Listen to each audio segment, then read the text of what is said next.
So the sourdough cookies, they are awesome all by themselves, and I can imagine, I haven't done it yet, but with some kind of ice cream. I don't know, strawberry is my favorite usually, but one thing that really takes it to the next level is lemon mousse. And so what do I have? What I have here is I have sugar and cornstarch, an egg yolk, and lemon juice from 3 lemon.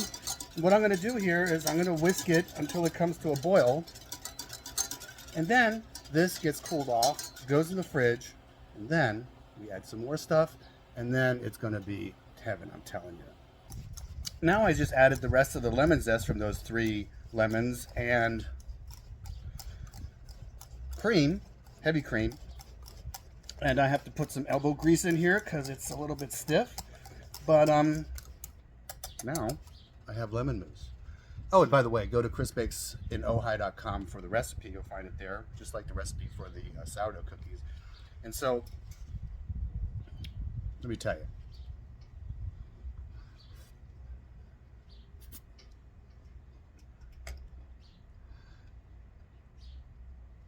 That is so good.